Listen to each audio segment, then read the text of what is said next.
Hi, good afternoon. My name is Jay Rothman, and welcome to Real People, Real Stories, Raw. I am excited to have in the studio with me this afternoon, coming in from the United States. Welcome to the studio. I've got a panel of authors from Sacred Hearts Rising Sparks of Light. This is the new book number 3 that has been published. I'm covering my face right now just so you can get an idea what the cover looks like. This is a book that we are all part of. This particular book number 3 is the anthology of Sacred Hearts Rising, and we have all contributed a chapter in this book. You are the third group of co-authors. Had 2 shows prior last week, and I am so thrilled to have each one of you join me today in the studio. I'm going to take a moment here to push this out into a couple of different channels. I know that. Thank you, Elizabeth, for joining us right now. If you could also be so kind to do some pushing out, I'd really appreciate that. One moment here. Here we go. Just take care of some business, and then we're going to jump in and have some fun. All right. And so what I'd like to do is take a moment here, first of all, to congratulate each one of you ladies. Each one of you are authors in a #1 international Amazon bestseller. We had the honor of reaching that plateau the day the book was released. We also are a bestseller in Canada. And so congratulations on reaching this acclaimed status in the world of book selling.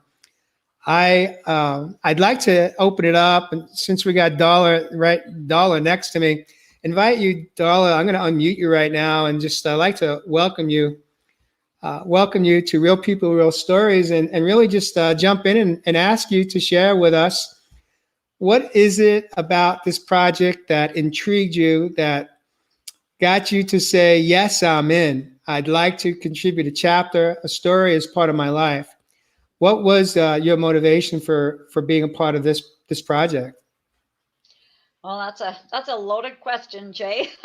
I actually have been journaling and writing for over 40 years, and I always had a personal goal that I wanted to be published. And I was introduced to Sacred Hearts and then Brenda, and I just felt that I really fit with many of the other women and now men that are sharing their stories. So it was just, for me, it was meant to be. It was a connection that was real and true for me. And I just kind of forged ahead and picked the topic of my life and started writing. And I continue to write all the time. So it's just something very releasing and beautiful for me personally. Making the decision was one step in the process. The second part was now that you committed to it, now you had to sit down and determine what story or what part of your life was one that you wanted to share with the world. Hmm. How was that process for you? How many takes or how many pieces or pads did you have to toss out to until I remember last week? I think I was one of the co-authors that was part of this project with us. I think she shared that she had to do it. She had to write it 6 or 7 times. I think it was Debbie. Said I think 6 or 7 times until she was at peace with what she had penned. How did you find that process to be, and what was that like for you? I feel that I was very blessed because it came very naturally for me. It was my first story of my life that switched I guess, the journey or the experience that I was to have for the next 45 years of my life. So when I started writing, it flowed very naturally, and Dawn did beautifully. I really didn't have to do a lot of rewriting. I, of course, had some errors that needed to be corrected, but it flowed beautifully. I felt very comfortable and connected to my story. It is a very one of your words that I also use is raw. It was very raw for me emotionally. It's very descriptive, and I just felt that I truly needed to do this at that time, and very, like I say, I feel very blessed. It unfolded very naturally for me. If I may ask, having gone through the writing process and then going through the editing process, you mentioned Don. We all worked with Don as part of doing a copy editing and going through that process. Do you think that you came out from this experience learning anything about yourself that you didn't know when you first jumped in? Well, the biggest thing that I learned was that I could do this. Like I say, I have been writing for many years, and now that it's finally published, it was like, wow, I can do this. I can set a goal and follow through with it, and it is successful for me. So I think that's and that I believe I have done over the years some very strong healing for myself. But the final part of this journey for me was to write this story and be able to share it with other people that may have been experienced or experienced the same thing that I did. Beautiful. I love how you said one of the, if I may paraphrase you, one of your goals in your life was you wanted to write. And I don't know how many years you lived with that thought or that idea, but so many times in our experience of living, we get hung up on the ideas and the thoughts, and we don't know how to put it to action. And you were given the opportunity to join Sacred Hearts Rising, the group of authors in book 3, Yes. and you jumped in or jumped on and to jump in, and because you had to jump in to actually express your story in writing and go through the process of editing and a whole experience. I'd like to just take a moment to invite Colleen, who Colleen songs is a songwriter, and I didn't know what role she was truly playing in this book. I'm going to invite you, Colleen, to share with us how did you contribute to book number 3, and for you, we'll start there, and then I'm going to direct the question to you and Darla. Hi, so nice to be here and see everybody's faces. I read all your stories. So a while ago, I wrote my own story, and I started writing it before Brenda started the first book. And with that idea, she invited me to join, and I said, well, I'm already writing. So she asked if I would write a poem for each of the authors as her gift to them. And I was jumped all over it because it was another challenge for me to learn to write. I've written songs for other people with their melodies, but to write a poem, poetry to me is very intimate. It's very melodic in its own way, but it's also very sensual, and it's very deep, and it's very unprivate. And it was a challenge. And when she asked me to do that, I was like, yeah, I want to do it. Let's do it. And it just was so successful. Everybody loved it. And then book 2 and then book 3, she wanted it in the book. And I thought, well, that would be fun. We had separate volumes for book 1 and 2. And she said, let's put it in the book this time. And I was like, oh, that'd be beautiful. That'd be a nice addition to each chapter and a little surprise for everybody. So that's I what was I did. surprised. I was so shocked when I opened up the book and saw what you had put together. And what I loved was the role you had, Colleen, was that you interpreted our chapters and created a poem based on our content. And it had to be somewhat challenging, but an absolutely amazing process for you to, because you were reading the chapter, and then you had to create a poem that was relevant to the content. And a large part of that was your interpretation of how you received each of our chapters, each of our stories, which were, for all of us, is a part of our life. It's part of our truth. And wow, that had to be such an incredible experience for you. Can you touch on that? What that was like for you? How difficult was it? And what was it like for you to go through that process, knowing that it was a surprise? None of us were even aware of what you were doing behind the scenes. Well, the first book was really that was my first experience. So I learned a lot from that. I carried a lot of the pain in my body.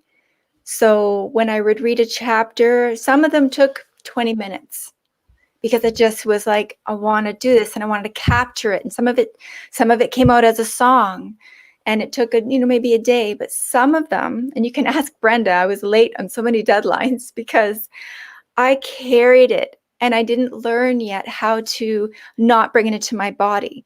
So I would be sick. I would cry. I would be angry. I'd get a rash, and I'd be like, oh my gosh, I don't know if I could ever do this again. This is so deep. And so I just would sit down with it, and I would just pray for a protection and allow the words to just pass through, especially the ones that I were, really stuck on. And when I would do that, it was literally exhausting. And I wanted it to be deep. I wanted to capture the message and honor each author. But also I wanted to protect myself after, I realized that I didn't quite do that really well. And I know that by telling your story, you don't mean to harm another, you mean to empower. And so I would try to take that poem and make it empowering. And then I felt with each poem that I was empowering myself. But at the end of them, you can ask my husband, I was out cold for about a month after each time. And when Brenda asked me for this third project, I was like, okay, I've learned some tools now from book 2 to not take it personal, but to see the beautiful, positive energy that this was all made for, not take on the pain. And so I really read each story this time for that ultimate message. And that's what I poured in. And I did so with joy in my heart. And I thought about the celebration of each author. And I wanted to weave it where you could see them form and you could feel their life adjust from the story to their rising into their, their butterfly, if you will. Wow. And then it was fun. You may have had the most challenging contribution in a book.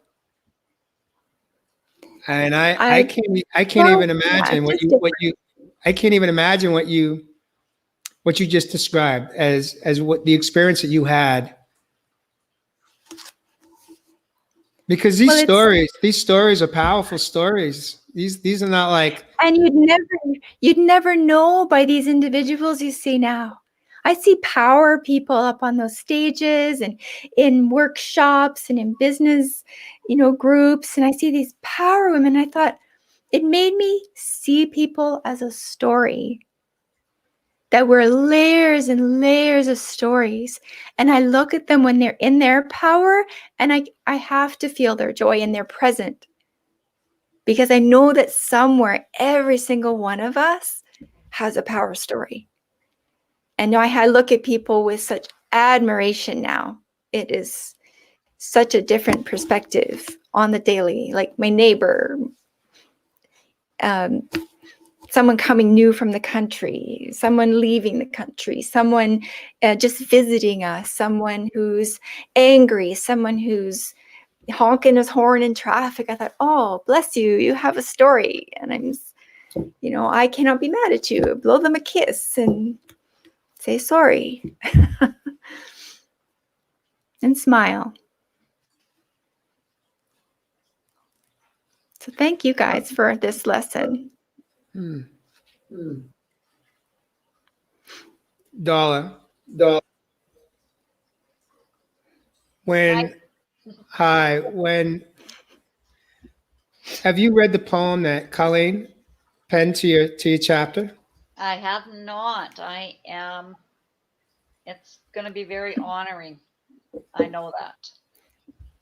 I have it here if you'd like me to read it to you. But that's your choice. That would be beautiful. I would appreciate that. Okay. The Pathway to Cherishing, for Darla Conlin. Masking the terror, masking the shame, masking the memory again and again. Live in the soil, live in the blame, live in the mess of unparented fame. Cover me white, cover you blind, cover my body, a mirror you will find. Forgetting the viewers, forgetting their sight, forgetting myself on this journey of flight. Losing my mind's eye, losing my faith, losing my breath, so distant from fate. Gather my gratitude, gather life ropes, gather the ones who believed in my hope. Grieve the past dwellers, grieve the lost time. Grief is the healing of spirit refined. Cherish the moments, cherish the day. Cherish the love where my path led me today. Oh, thank you. Oh, thank you. You're welcome. Very beautiful, Colleen. That is, oh, wow. Thank you. My heart. I was honored. There's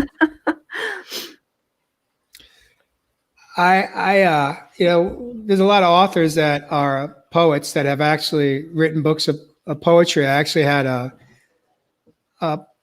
another author step into the studio a couple of months ago before the new year, Ann Miller, and she wrote a book of poems about her own healing journey in her life, and it was beautiful. The beautiful thing about this book, the amazing thing about this book right here, is that if you purchase this book either on Kindle or as a soft copy on Amazon, it's a book of poetry. 17 poems in this book, plus each one of us, each author, co-author, there's 17 of us. So you got 17 poems plus each one of us stories. I've read so far, I think 4 stories, and I've been touched by each one. Each one is different. It's not what I anticipated it to be. It's just been absolutely beautiful experience for me so far. What the book lacks, and it's just not possible, I don't know that it's been done yet, is I wish that I could actually hear music in the book that goes with each poem written. Because as a musician, as a songwriter, I know there's a melody that came forward for you as you shared. And I wish I could hear those songs come to life. Although just the way you read that poem right now is absolutely beautiful. And you brought it to life for Darla, I know that, as well for us here and those in the community. I want to take a moment to acknowledge and thank those that are watching us live or on replay that are either part of this project, Sparks of Light. Congratulations to the other co-authors, the other 12 that are not with us in the studio, but perhaps are watching us live or on replay. Congratulations to you having this success and being part of this important project. So thank you, Darla, for sharing that, your experience. Judy Perdoma, I'd like to invite you. Welcome to the studio. I had the honor to, I read your story earlier today, and I was very touched by it. As I shared with you in a green room, there is a lot of a lot of part of your story that I was able to identify with. I'd like to invite you to share with us, from your perspective, why did you jump into this project and what did the project mean to you? Thanks, Jay, and so nice to see all of my favorite women here. So I'm an entrepreneur, and over the years, I've seen a lot of my friends, as I've gone to conferences, jump on the bandwagons of other people in their compilation books. So I've seen other friends become writers, and it all seemed really exciting at the beginning. And then I'm a bit of a rebel, and I got this attitude of, yeah, no, that's not for me. I'm not going to do anything like that. And yet, for those of you who know me, probably not through Sacred Hearts Rising, I've actually got a story I haven't written yet. And it's a pretty big life story. It changed the path of my life in about 1998, 99. And so I was speaking actually with Joe Dibley and Rachel Dyer. Joe Dibley had met Brenda Hammond and got her on this authorships or writing place where Brenda was sharing her story and has created her own tribe of people. And Joe really explained to me that it was important for me, if I wanted to write my bigger story, that I really needed to establish myself as an author. And I'd gotten to know Brenda a little bit better. I'd met her a number of times through some of Joe Dibley's events. And it became at that point where I talked to Brenda, and I guess for me, Jay, and everyone here, it seems like the timing was right. I was like, yes, I really, really admire what Brenda's doing. I haven't experienced sexual abuse like so many of the people who've written in these in the books. And I thought, well, I have a different story. And she's like, yep, you can't compare your story to anybody else. Your story is valid. And so that's why I wrote. I really like what Brenda's doing.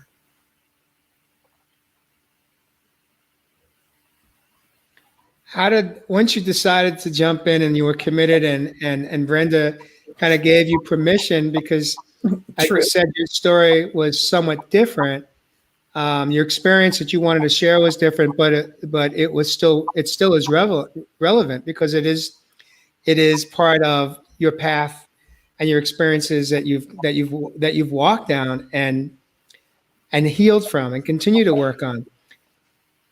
What was the process like for you as you were writing it and as you were landing on your final version that then you went through the copy editing process? What was it like for you to finally be there and go through that experience?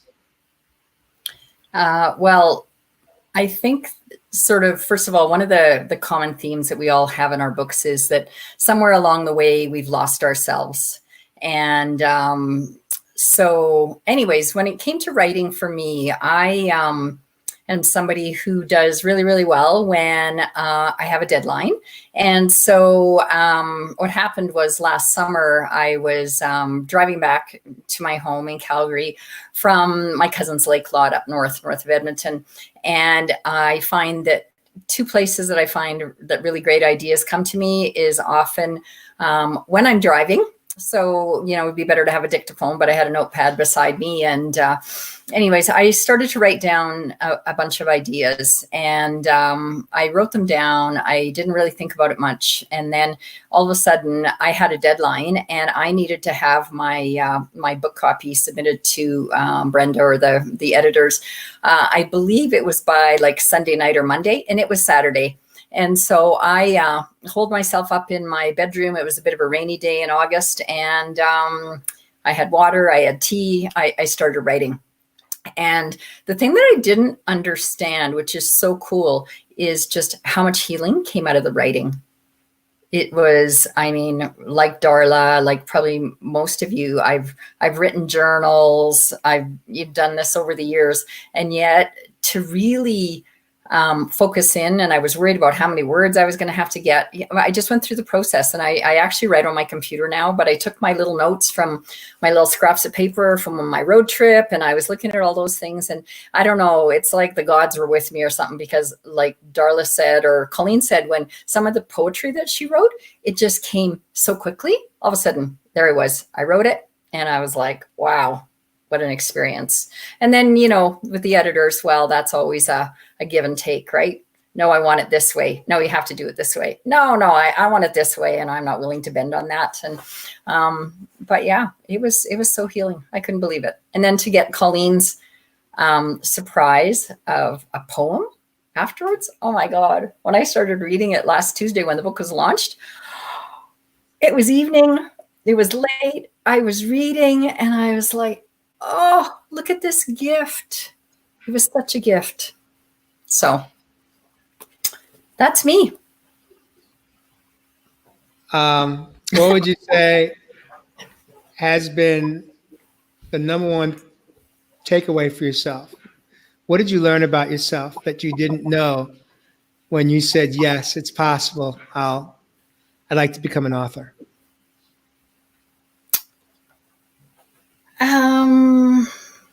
I really think it was the healing part.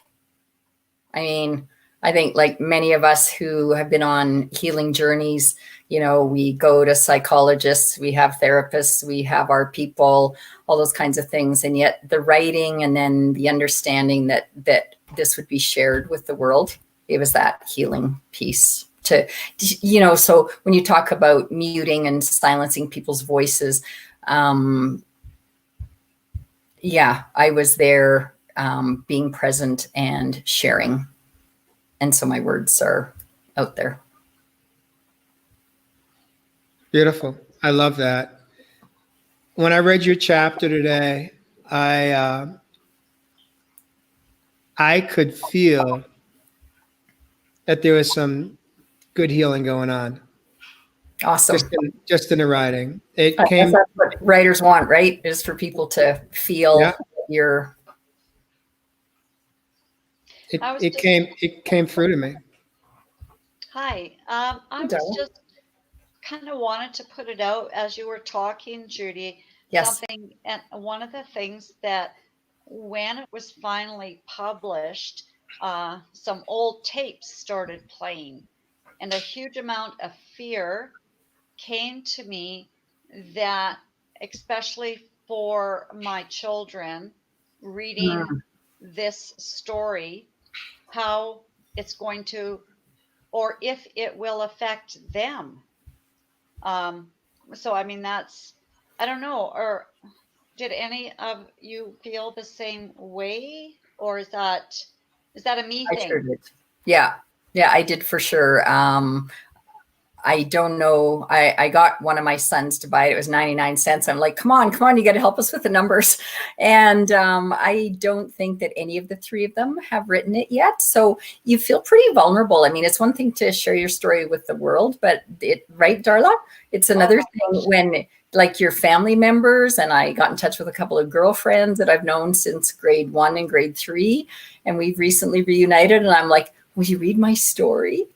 And I don't know. Now I'm kind of waiting to hear back from them because those are people who know us, right? Yes. Yeah. Definitely. Yeah. I love that question, Darla. Go ahead. I just, I kind of, you know, played around with my own stuff, right? And when you had asked me that question, Jay, it never hit me until Judy started talking. And then I went, oh, yes, there is that thing called fear that I didn't realize was there. But now that it's out there in the world, and if I pray that my family and friends choose to support me during this, but it is a different, like I said, it's a very raw story. And I guess I hope it brings some understanding and also closure for perhaps some of my family members that have seen me struggle for over 40 years. I love that, Darla. I love the question you put out there. And I'm really excited for you that you now have this awareness that there could be some potential additional healing for family members. For example, as a co-author, My story that I shared, my chapter was not just about a specific incident, but it was more more of a my life story. And I shared with my ex-wife that I had a book coming out about a week or two prior. And she sent me a text the day after the book was released last Wednesday. And she said, congratulations on your book. And where can I read your chapter? And I had, about 3 seconds of that knot in the gut. Like, ooh, like I had forgotten what I had written, because it had been 9, 10 months ago that we actually did the work, that we had our deadlines, right? And so for a moment there, I was like, I don't think I threw her under the bus, but there could be some things that, I went through all that quick story that I created in a moment. And then I sent her a copy, and she read it, and she said to me, beautifully written. I didn't know that you could write like that. And she said, I really enjoyed it. And I was like, really? You're okay with it all? And she said, it was your truth.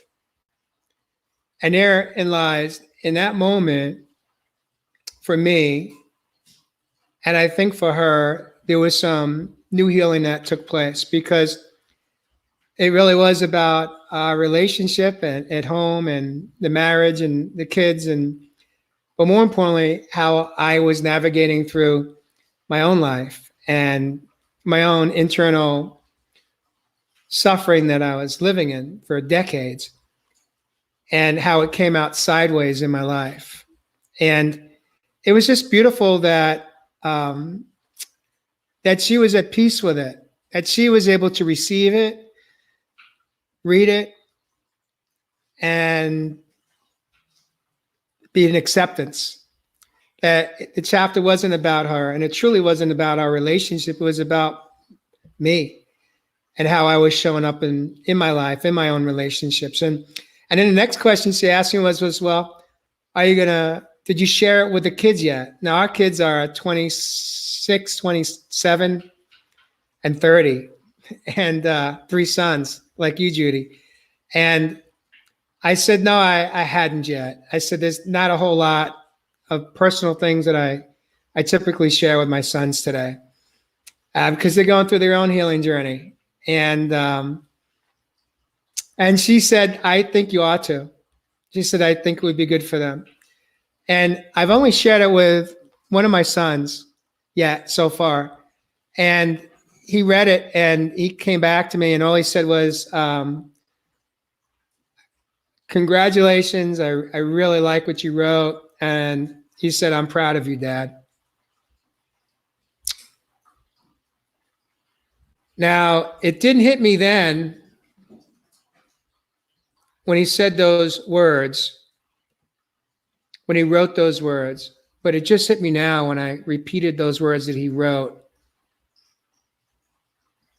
Because ultimately, it's really not about, are we making our children proud? There's no pride in a life that I live today. My life is about living and coming from humility and truth and honesty and vulnerability, and just showing up and being a better parent than I was for most of their life. And so for me, it was more about him just acknowledging that he heard it, he read it, he heard it, he saw me. And what more can we ask for from the people we care about and we love? Is just to be heard, just to be acknowledged and understood, right? Ultimately, that's what we're all looking for as part of the let's say the unwritten agreement in unconditional love, even coming from our own children and perhaps our ex-partners. Now, Well, that conversation, what's that, Darla? I was just going to say that as I reflected in my title, which I struggled with, but through my journeys, I have found that I truly need to and do choose to live each moment. Before it was one day at a time. But you know what? That doesn't work for me.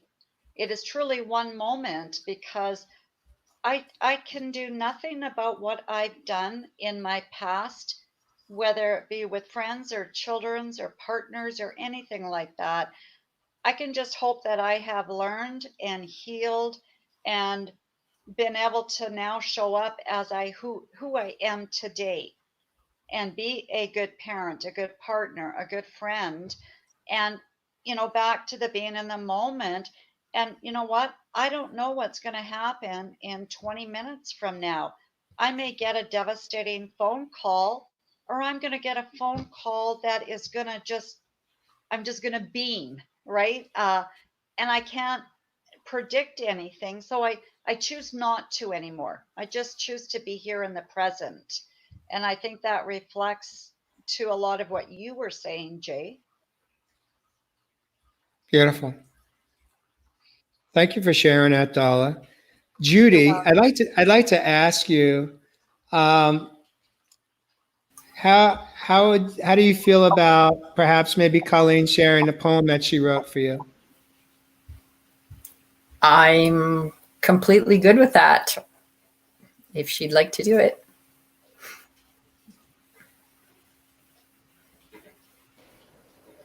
Well, I have them all here just in case you asked, to honor each of you. So I am in love with sharing it. Judy, you've been a friend for a long time, not only to me, but to my husband, and we respect you greatly. To read your story, I realized that, you don't need all this physical and horrible abuse, but when we lose ourselves, that is in every story. When we become a victim, or we become someone's tool for their lesson, losing ourselves is one of the biggest tragedies, no matter the storyline. So your story hit me deeply, and it helped me reflect on my own. So it's waves of reflection. Where did I go? Why didn't I see yesterday's reflections looking back at me? Where am I hiding? What sets me free? Do I even know the someone I was meant to be? Who's in this body? Who's in this skin? Am I doing what I'm showing, shining from within? Where am I heading? Down a past tread hill? What is the purpose I am to fulfill? Inside, feeling my heart beating for the very first time. Riding the daydream, choosing my path. I'm simply on a journey, and I'm present at last.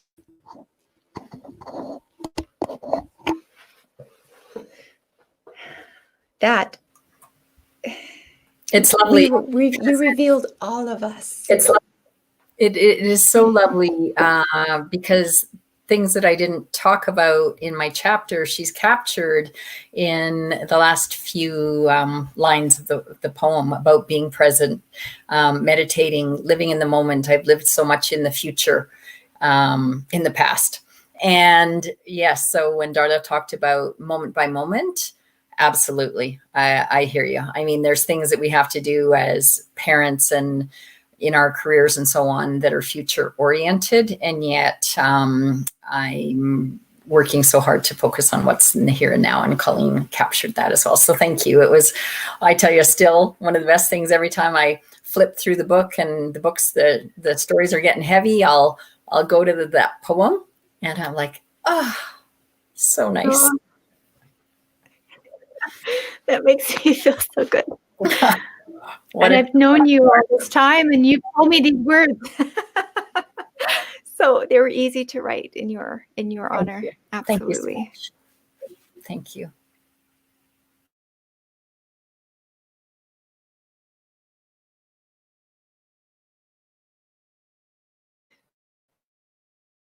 So who's next?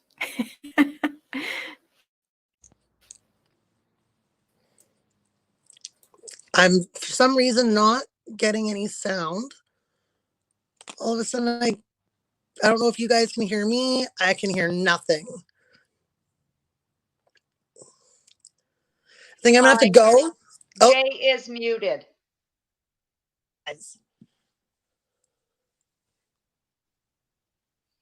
What's going?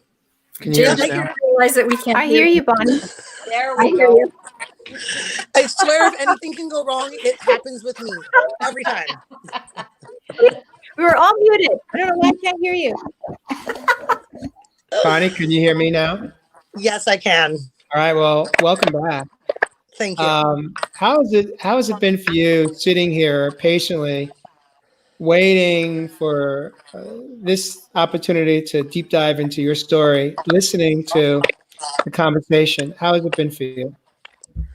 A little bit of anxiety, a little bit of sweaty palms, but like really the feeling of the love and how far we've come and this community we've built and the goosebumps that I've got on my arms. And I mean, I'm just so honored to be a part of this for not just this book, but all 3 of the books. So I'm just so grateful for all of you guys and how being an author of these books has really helped my life.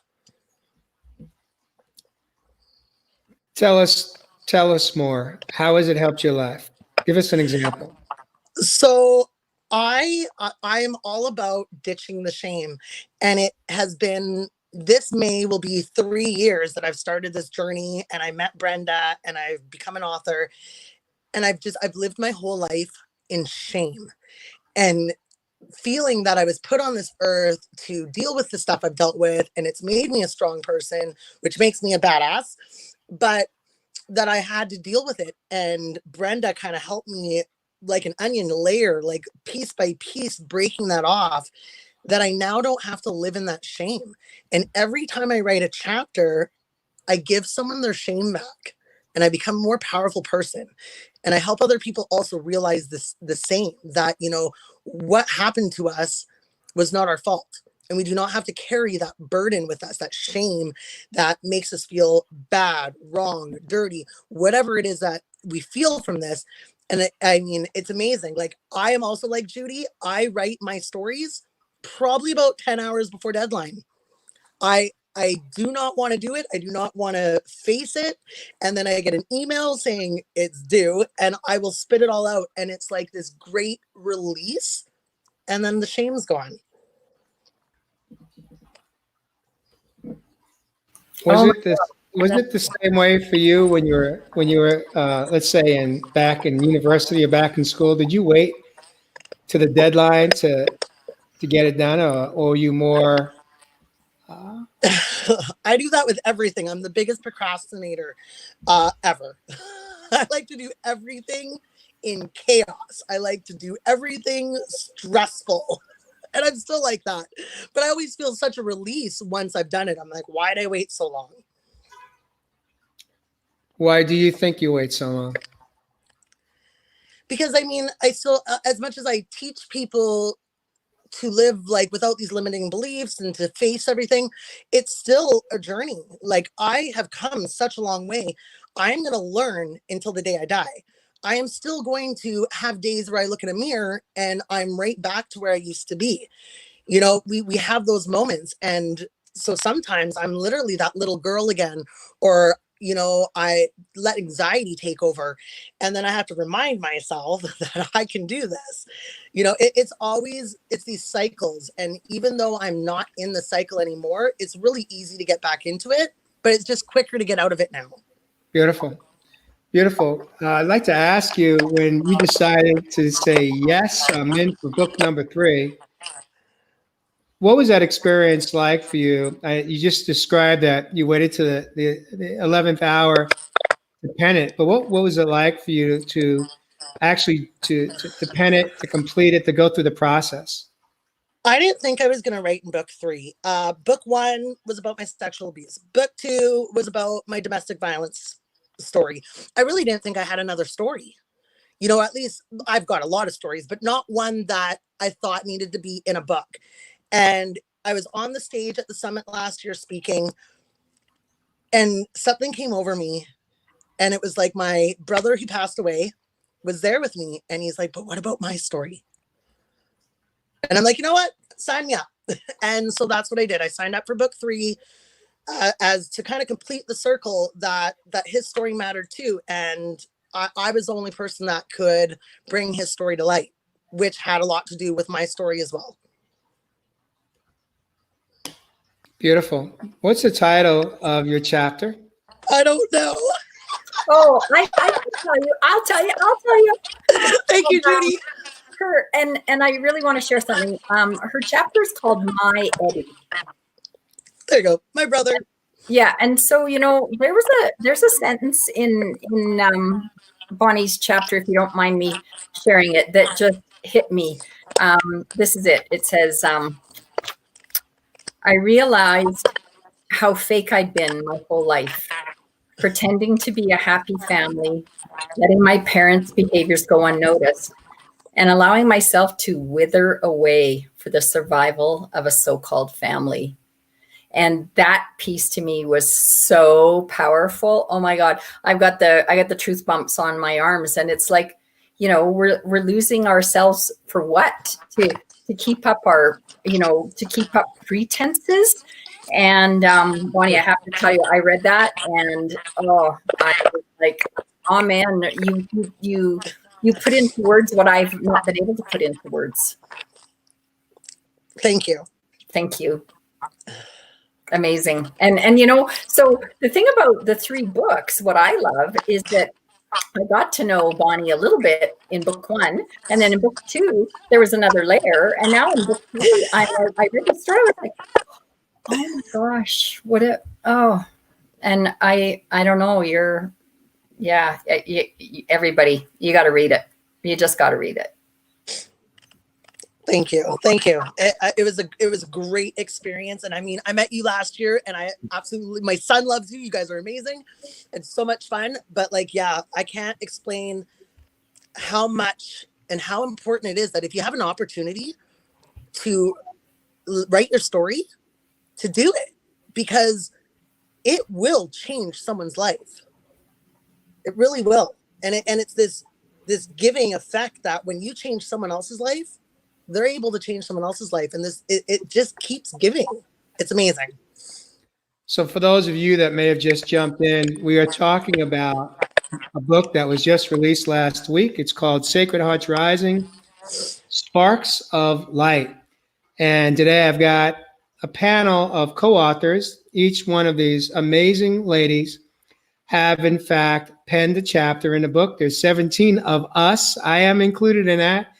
There is myself, and there are 2 other men that had the courage to step into book number 3. This is an anthology series that Brenda Hammond has put together, invited co-authors to come in and share a specific part of their life, or a pivotal moment in their life, or an experience. And the experience of becoming a co-author in a project like this is just absolutely beautiful, as you're listening to all of these amazing women that have been touched by their own experience. And as Bonnie has shared, this is her third time writing in this anthology, yet each time has given her another layer of healing. What would you say, Bonnie, is from this experience in book number 3? What have you learned about yourself that you didn't know? I think it's all things that we do know about ourselves. We're just not ready to admit it. I actually wrote down some notes as I was listening to everybody, but I really learned that I can create change. And that my self-doubt, although I do I self-doubt every day, but I need to look at myself and say, no, I've really realized that even though I used to always say I'm strong, now I know I'm strong.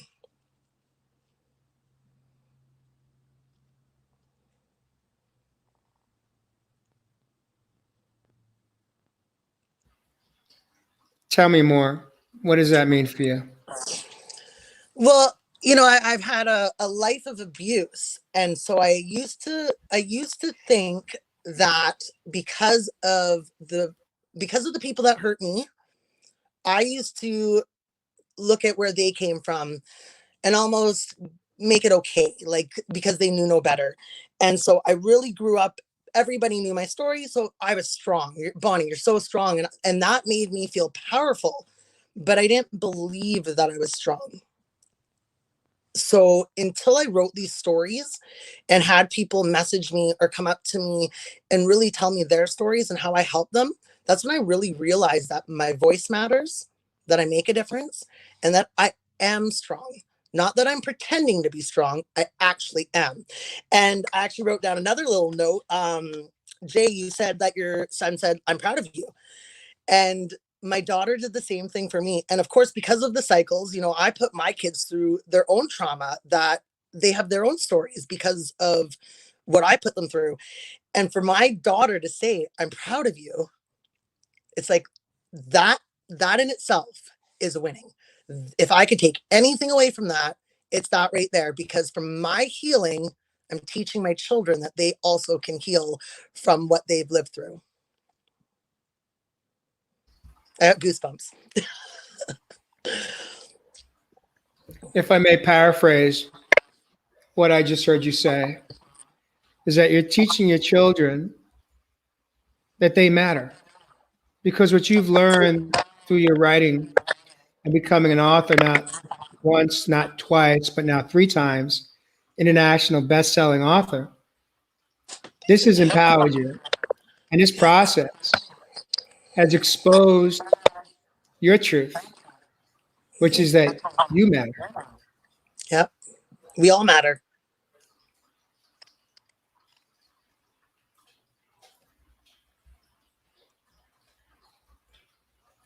Colleen, I knew this part was coming. are you open to it, Bonnie, to hear your Absolutely. poem? Okay. When I first heard Bonnie at the first Sacred Hearts, and she's just a power cookie. I love this woman. She blows me away with her power. So reading this story too and hearing another layer of her vulnerability, I had to let her see what a starlight she is. So as a conversation for her brother, for her, it was, hello, Bunny. Like a starburst in the sky, shadows scattered in its skin. Love leaks through my pores of presence, spreading random, glowing glim.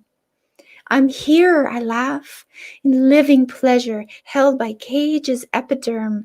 And when I can't contain the glowing love bursts through, I stretch and squirm. When I think of you, star sister, charge as fire wonder beams. Stardust cracks as I reach for you, seeping through my outer seams. And on this rainbow's pure light ribbon, wanting you to know I am near, to let you know I'm always with you, I glisten in the atmosphere. You're amazing, Bonnie. Just glow. Thank you. I mean, this isn't the first time, Colleen, that you've made me cry. And all your writing that you do for us, I hold so dear. It's such a gift after we've become our vulnerable selves. And then you kind of help us kind of close our little wounds and go on. And thank you for that. I love it. Thank you. I want to kiss you better. These are not sad tears. I am just an emotional wreck and I No. cry all the time. So it's okay. Well, you know now the responses you get from your audiences is your greatest gift from the stories that you've led. So, you know, to see cries or tears or laughter as a poet or a songwriter, it's just like, gotcha. So, mwah. Thank you. Bonnie, Amazing. the tears that you just shed around the world, is it possible that they are tears of gratitude? Of course. Absolutely.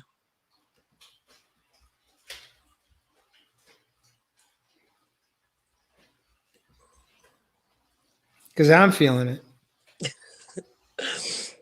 I feel There's no shame in crying. I mean, I was bullied as a kid for crying all the time. You know, I would cry at school. Nobody knew that I was being abused at home, and I cried all the time. So I was taught that like you got made fun of.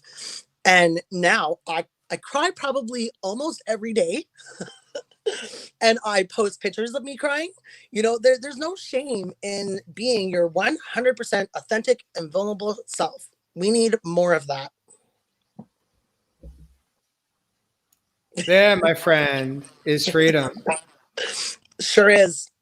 That's the freedom that we're all chasing. We just don't know where to find it. And the beautiful part is that we already have it. It's within us. Freedom Yes. is when we can feel safe to feel, reveal it, and then heal it. That is Yes. true freedom. And that is what we do in Sacred Hearts Rising. Beautiful. Thank you so much for stepping into the studio today, Bonnie, and Of course. Thank you for having me, Jay. it's my pleasure. Denise, Denise, you have been so patient, and I want to just take a moment to welcome you into Real People, Real Stories, Raw. Congratulations on becoming a #1 international best-selling co-author in Sacred Hearts Rising: Sparks of Light. Tell me, Denise, I'm going to ask you to unmute yourself if you may. What was I think I got it. what was your motive for saying yes to jumping in and jumping into this project, this really important project? What was the intention? What was the motive for you? Honestly, there was a couple of them, and the motives have changed in different steps of it as well. The first one was I wanted to quit carrying the shame, and I wanted my story heard. I wanted to be heard. I wanted to be understood. And if you're not revealing anything of yourself, it's really hard for anybody to understand you or to hear you, because if you're not saying anything. And I never said anything for many, many years. I mean, pretty much my entire life. So that was the first motive, was I just wanted to be heard and I wanted to be understood. As I started writing my story, then the motive changed again.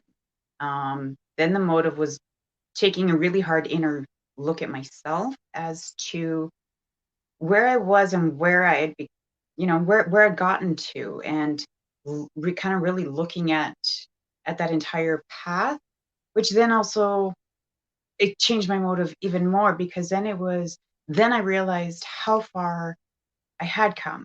One, how those traumas had affected me into my entire adult life, but then also how far I had actually come with starting to heal these when I spiraled out of control prior to that.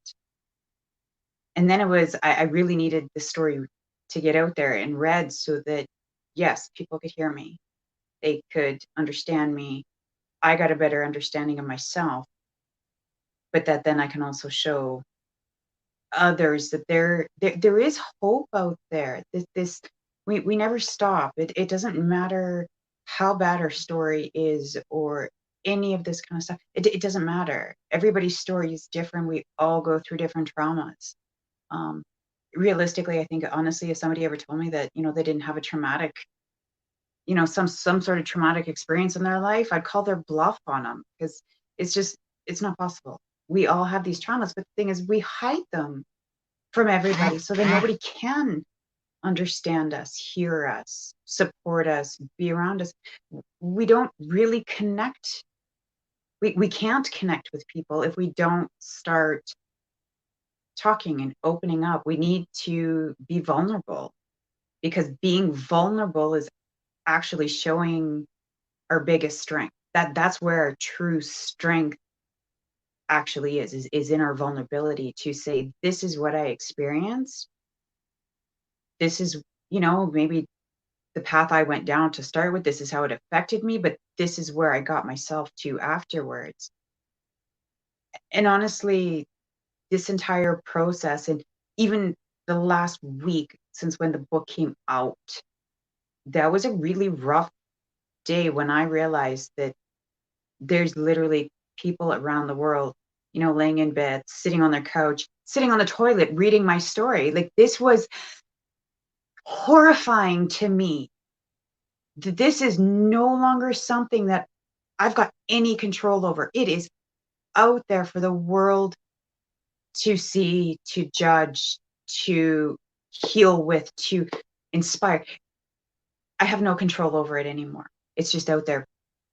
But that also gave me a level of freedom that it's not mine to carry anymore. And however everybody takes it, that's on them, because I'm grateful now for this trauma, for my story, because these are experiences I had that have now shaped me into the person I am today. Without those experiences, I would not be the person I am today. I would not have all of the knowledge, the tools, all of these things that I now have that show my resilience, that drive me forward to, and like Bonnie said, these experiences in my life, I pass down to my own children. Neither one of my kids have read this. My story is not a secret, but the entirety and the details are. That's not something I wanted them to know, even know about, that was even possible. And one day they may read it, and that's out of my hands. It's out of my control. I'm starting to really learn what I can control and what I don't. And so I have a great gratitude for going through this process now, because it has given me a new lease of releasing stuff, releasing these past experiences, that they don't have to continue to control me. However, I have learned my best lessons because I experienced them. And now I know how I can do things differently, how I can start changing. I can start changing things now. I don't have to let these cycles continue. And that's why my story was called The Buck Stops Here. I'm done.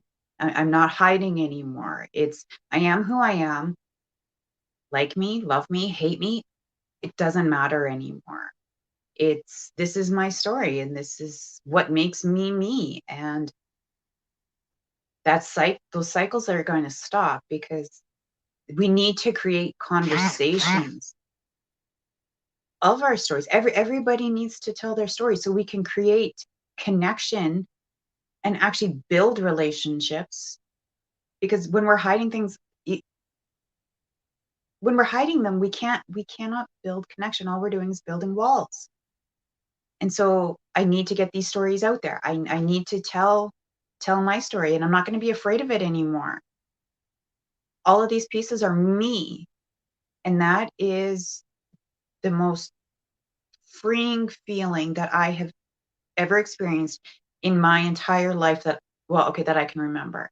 Like, I truly don't remember a time that I felt this free, this vulnerable, or this strong to see what tomorrow brings. And it may be horrific, it may be brilliant, I don't know, but whatever it is, I know that I'm going to be able to handle it just fine. So that was kind of my lead into this, and it has been an experience that I will never forget, and I will encourage everybody to do for themselves.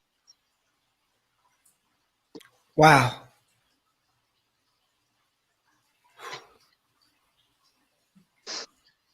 Thanks, guys. Denise, welcome to Sacred Hearts Rising, Sparks of Light. My God.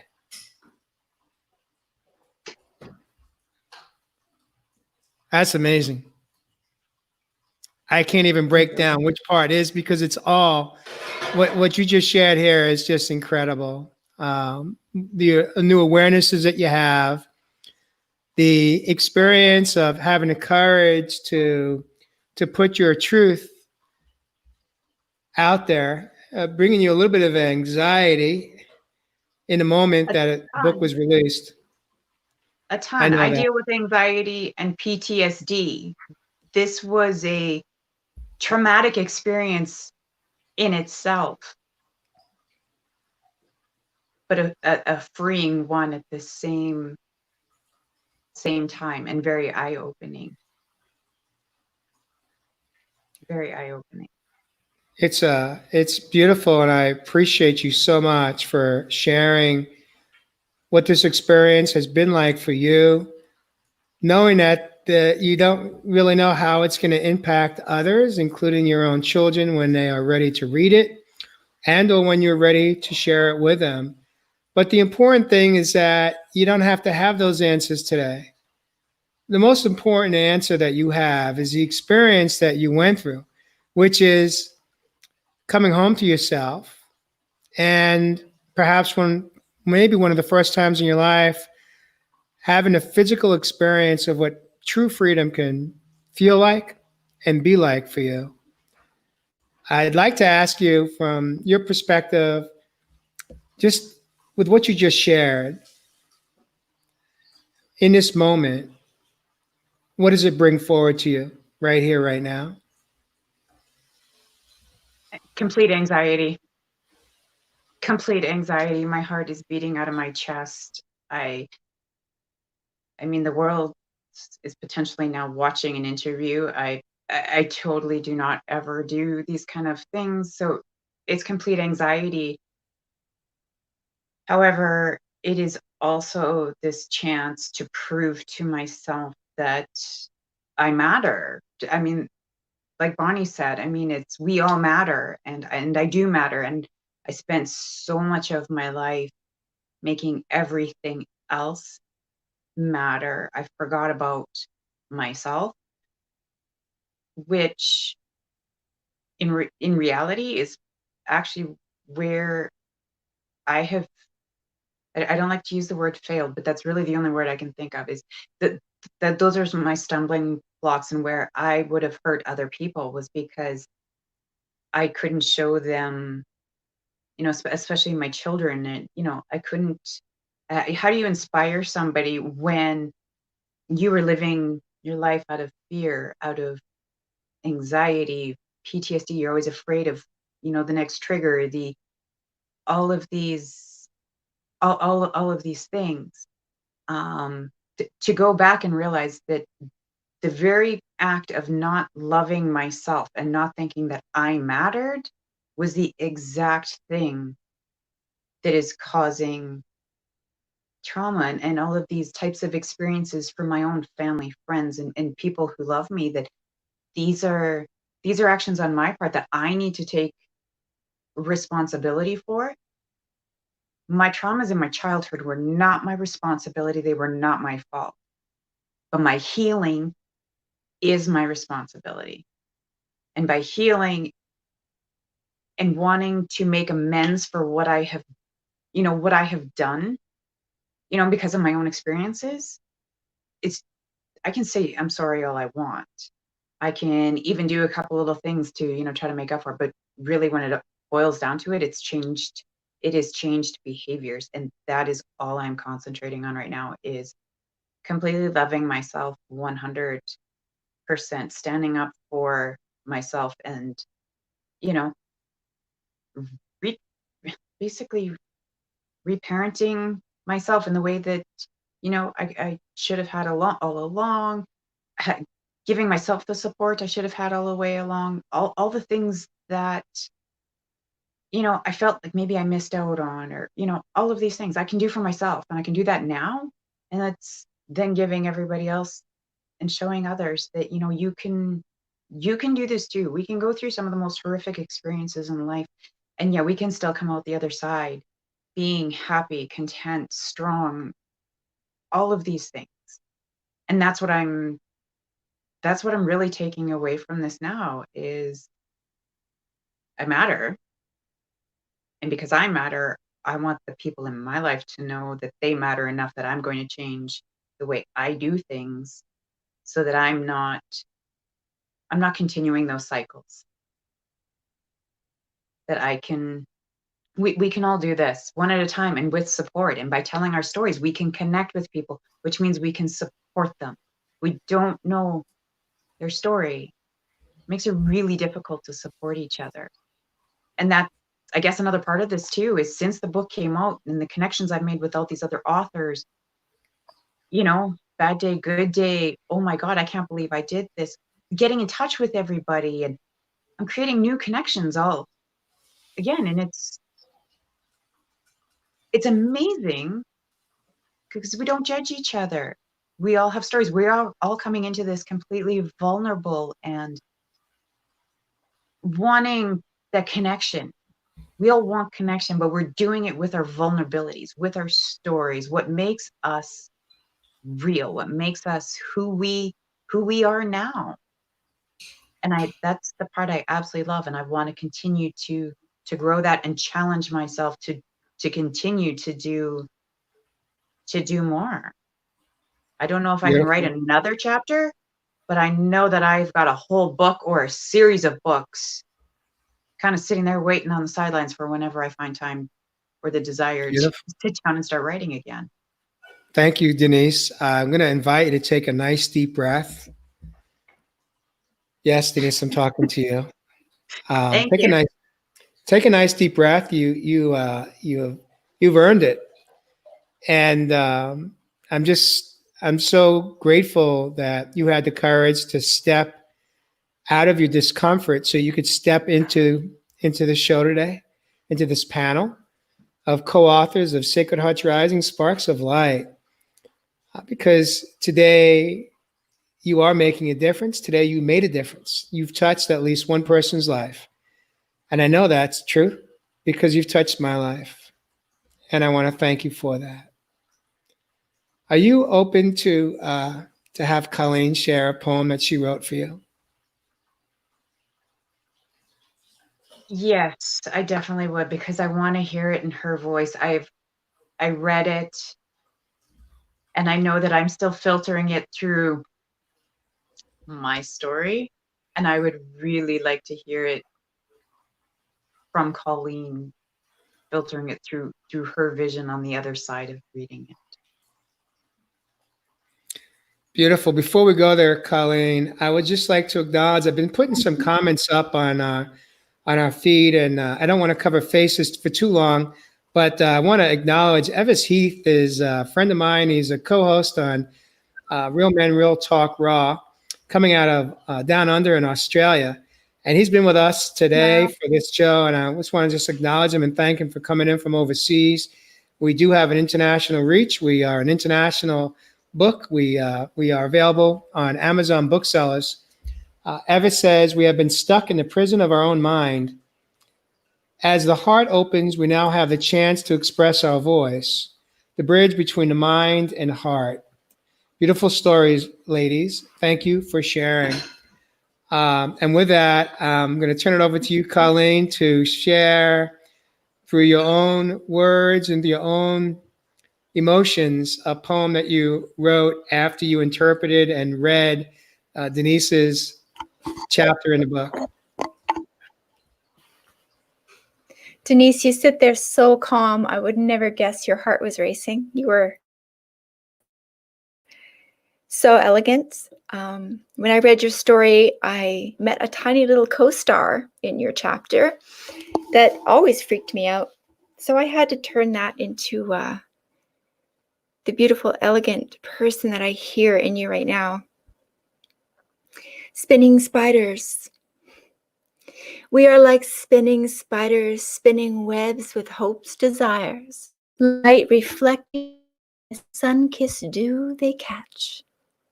They are fragile, yes, those spiders, armed with venomous sting cider that numb its prey before their death can hatch. But do not fear this weaving sister, as she's keen to what's inside her. Her reflection speaks to you and mirrors me.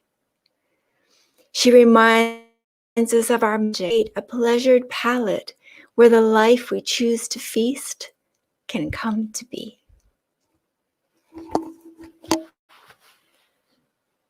Sit there, so cool and snazzy. I'm just wowed by your story and how beautifully you collect yourself with such grace.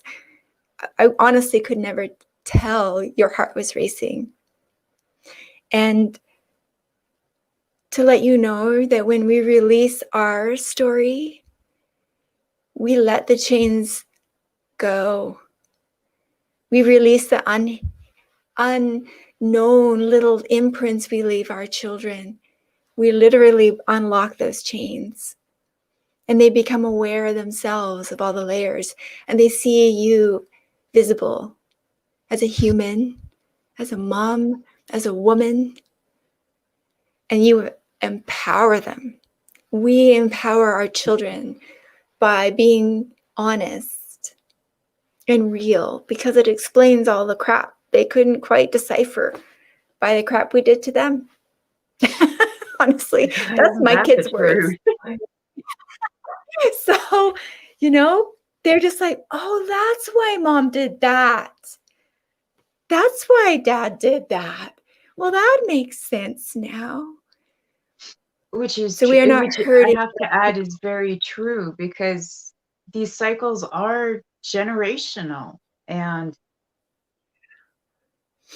to know and start those conversations, I have a whole new appreciation for, my parents, like the older generations, because when those stories start to come out, it makes more sense, and we just need to start the storytelling process, and not making it, not making it about shame and holding it in. And this is not an individual thing. This is a human condition that affects more people than we actually care or want to believe it actually, happens to. Or the number of people that say, I share your experience, and how many years did you sit there thinking that I was the only one?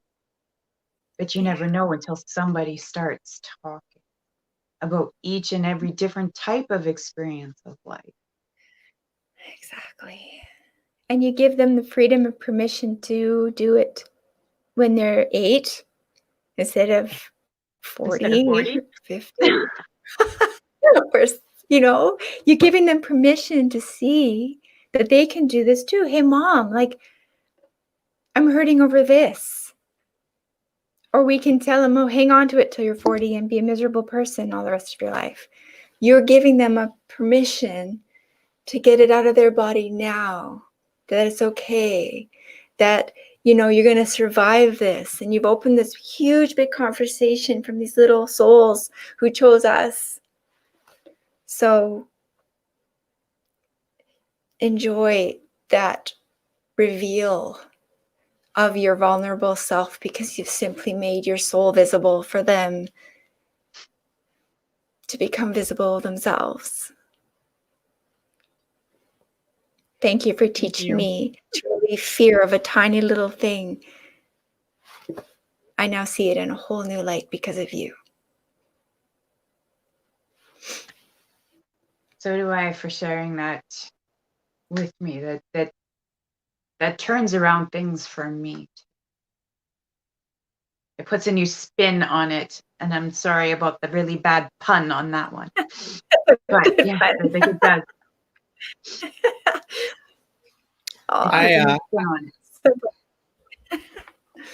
would just like to take a moment to acknowledge all you beautiful ladies that joined me today to open up your heart and touch perhaps maybe one person that needed to hear what you said today. We are changing lives by having the courage to show up for ourselves, even when there's discomfort, even when we're scared, even when there's fear. anxiety. Because behind, I'm going to reverse that. In front of all of that is freedom. I know when I let go of all my secrets and I started to write and I started to share my truth, my healing journey on an international level, that's when my life started to get better. It takes courage. It's simple, not easy. But once we understand the power of our words, the power of our feelings, and being able to express them in a loving, kind way, without anger, without rage, and learn how to forgive others, and most importantly, ourselves, that's when the miracles happen. And those miracles are unfolding in this moment, right here, right now. And I want to just thank each of you for having the courage to do what you just accomplished today. Congratulations. Colleen, I said in the green room that boundaries are in place. And at any time, if I was to ask a question that the guests are not comfortable answering, you could set a loving, kind boundary with me, and I will respect that. Now, Colleen, I didn't know this question was coming to you until right now. Just Okay. as we didn't know that you were creating poems for us that would be published as part of this book. There are 17 amazing poems written from love, true, unconditional love for each author.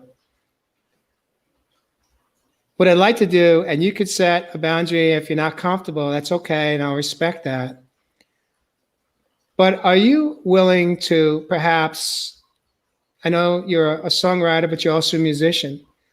Are you willing to perhaps sing a song, play an instrument if you've got one nearby, that touches in this moment what Sacred Hearts Rising and this project is meant for you? Pick whatever is coming from your heart space. Would you be willing to do that for all of us, to sing us out? I would be honored. And I have a song in mind for you for sure. A while ago, I was among a workshop called Story Freedom. And just like I do right now, my three goals, I have in the emotion, in the lines, and words would just drop on my lap, and I had to just pour it out on paper. And from all of your stories and my stories, and I hear stories in everything. Birds chirping outside, the squirrel running across the fence. And we are all words. We are just energy, matter, and story and words. And I wrote this little song with that in mind.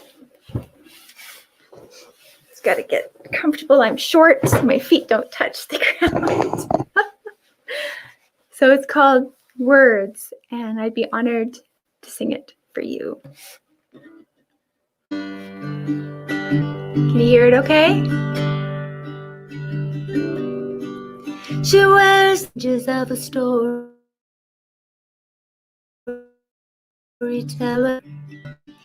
These are words for all to hear her. He's like a badge of honor. Verses like the wounds of a soldier. Falling from the splitting souls till the body dies. A picture at the bottom of an old wastebasket. She's the final breath of a closing casket. She's a words fire, born in every desire. The yes, the no, the stop and just let go. Playing and a slaying like a sleeping dragon. She's the harps of heaven.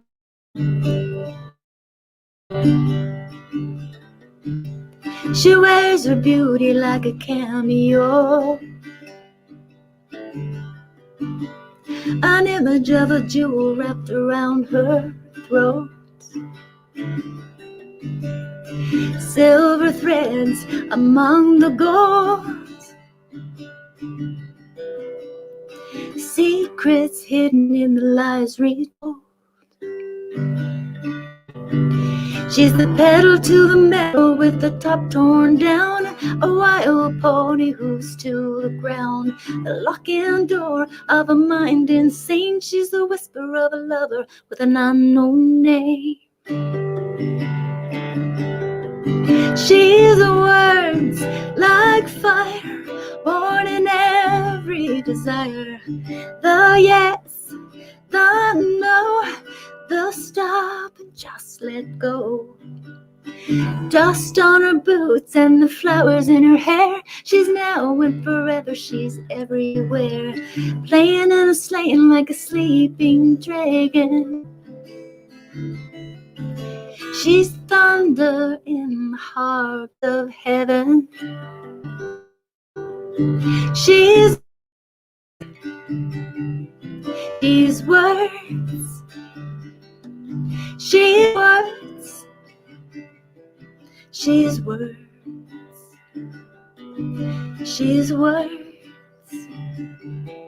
She's words. She's words. She's words.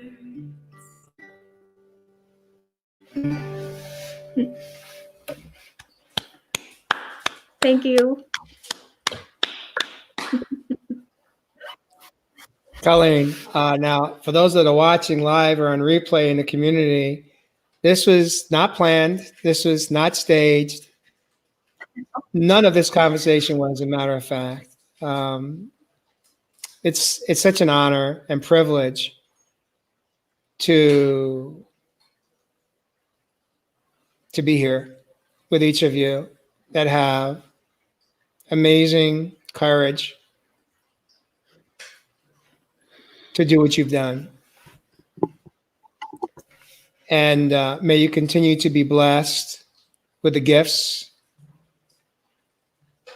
that you were born to experience in your life.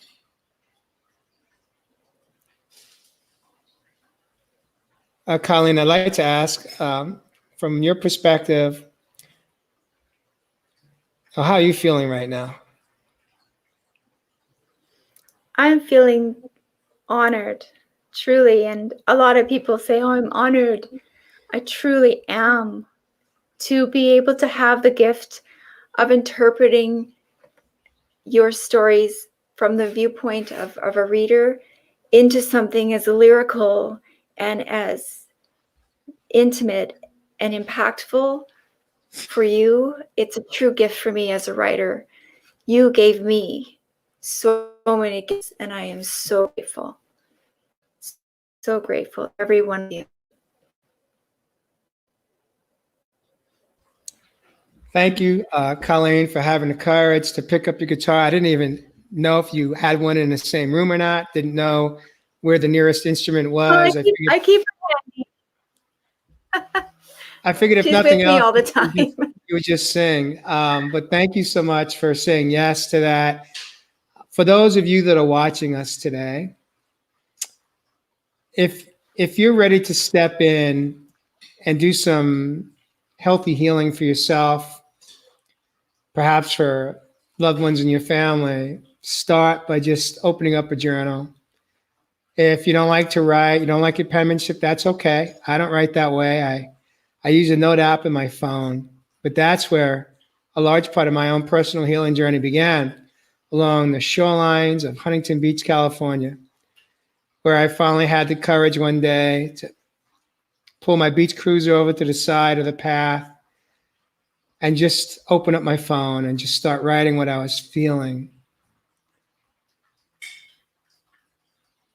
And from there, it changed everything in my life because it gave me permission to begin to start to really express as a man what I had been feeling for all of my life. And then the second thing that I would invite you to do is after you write something, whatever it is that you're journaling, read it out loud to yourself, because it takes on a whole new life when you hear the words spoken as opposed to what you just wrote coming out of thought. And then the third step in the process that worked for me was I then had the courage to ask a dear friend who today is my fiance if she'd be willing to listen to me read what I just wrote. And then it took on a whole nother level of sharing it with someone outside of myself. And so began my healing journey. I encourage you to do just that. Start there. Simple, not easy. You can do it. Everyone in this panel had the courage to start there. And with that, thank you again for joining me on Real People, Real Stories. Stay healthy, stay well, and stay in your truth. Thank you so much for joining us this evening.